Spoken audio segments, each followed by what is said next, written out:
Hi, welcome to my channel. In this video, we're going to talk about Suzanne Kelman's latest book, and it's called Garden of Secrets. In this beautifully written story, we learn of two time frames, so therefore we have two primary protagonists, although the story is told in three perspectives. But let's talk about the two time frames. We have 1940 Russia, and we have current day in England. In 1940 Russia, we have a woman named Anya who was recruited. She was an English-speaking woman, but she was recruited to become a Russian spy working with the Nazi Party. Well, why did Anya stop working with the Russians or the Russian army? The main reason that Anya ended up in Russia was she was close to her mother, and her mother passed away. She had a cruel, demanding stepfather, and they were in financial straits. And he demanded that she marry somebody. He arranged a marriage which would take them out of their financial troubles and kind of get Anya off of his hands, because they did not have any type of bond. Well, Anya was not, and I think Ivor is the name of the man that her stepfather insisted she marry, and she was not having it. So she fled, and she ended up in Russia.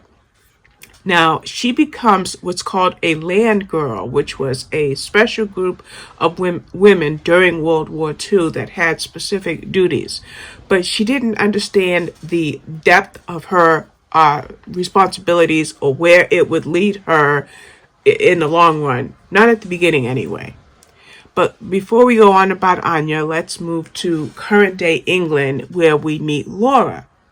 Now, Laura was in a long relationship, but she finds out her other half was cheating. So she leaves him, and she escapes to rural Norfolk, and she gets involved in a beautiful secret garden, which, by the way, the book is called Garden of Secrets. So the garden is its own special part of the whole entire book, because it's this garden that ties Laura and Anya together. So anyway, so Laura is in this garden, and she sees this beautiful weeping willow tree, and she starts poking about, and she finds a cigarette box, a silver cigarette box, and there's two items in it. One is a ticket, and the other one is a key. And in this box, or on the back of this ticket, is a note that says Grace Mayer.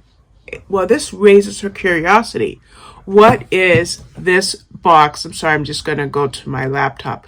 What is this? What is in this box? And what does it have to do with what's going on in the story now? And then as readers, you want to know, well, why does it tie in to, or how does it tie into 1940?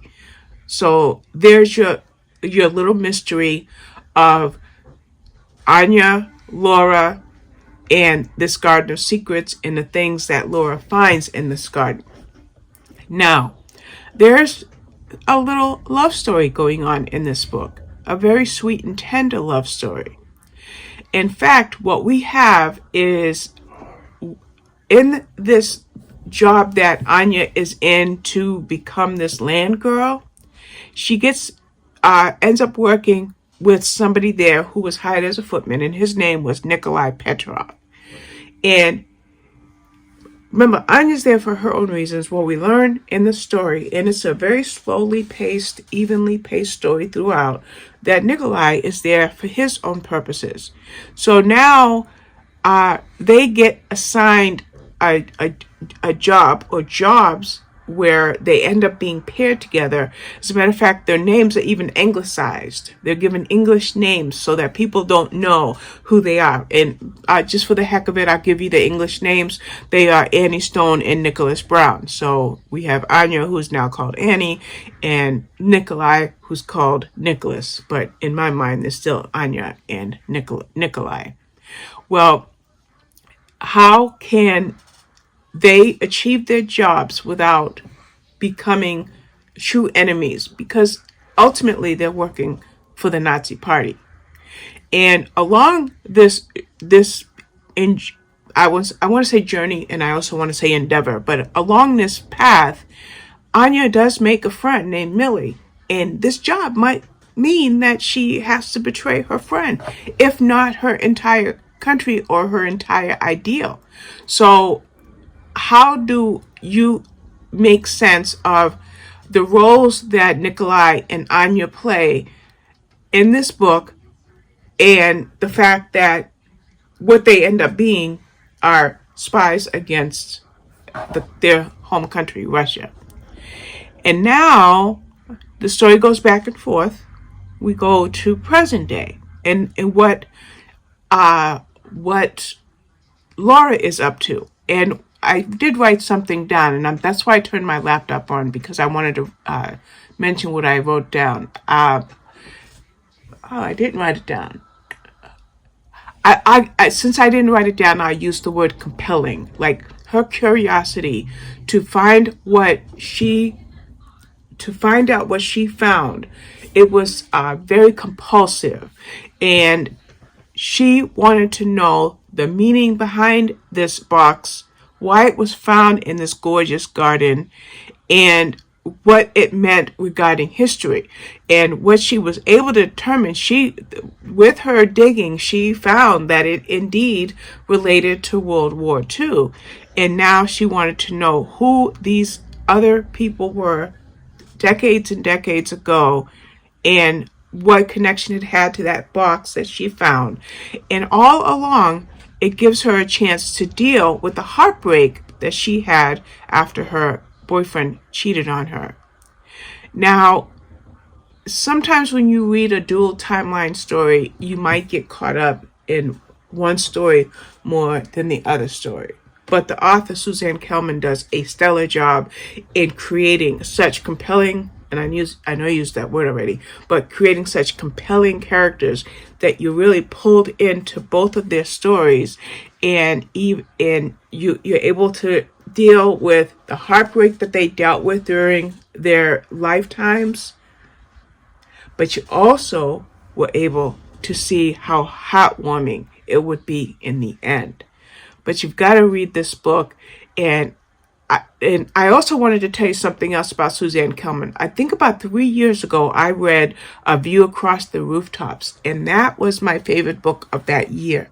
So Suzanne Kelman, when I saw this book come up on NetGalley, not NetGalley, Facebook in the Bookature Anonymous group, I didn't even read the summary, because there are certain authors who I have attached myself to their style of writing and their compelling, intriguing, heartbreaking, heartwarming books that I know that I'm going to be in for a good read.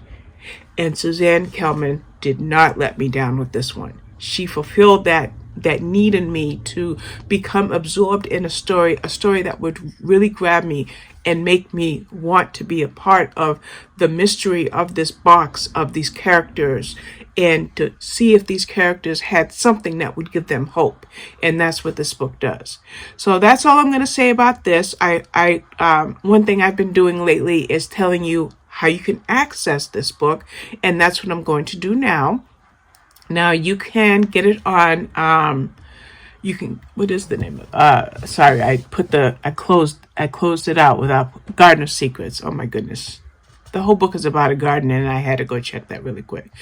All right, so you can get this on Amazon, but what I want to tell you too is something that now that we're at the end of my review, you can get it on Amazon for only $3.99. But here's what I did. With Bookature, you have to download the book before it archives, and I didn't do that. So fortunately, it's also available on Audible, and that's where my heart really warmed, because getting it on Audible allowed me to really settle into the story. So I'll tell you, if you got an Audible credit, check your library or check Scribd, and maybe get it in audiobook. But that's all I'm going to say, and I'm going to let you go. I want to thank you for watching this review, and believe me, I will be back with more. Bye-bye.